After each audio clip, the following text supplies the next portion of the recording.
sasa ya dunia kwangu ni kama yameandikwa,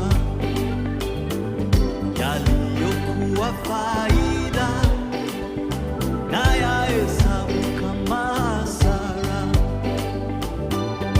Sikiliza dunia, ujue kwamba mimi si wako. Sikiliza dunia,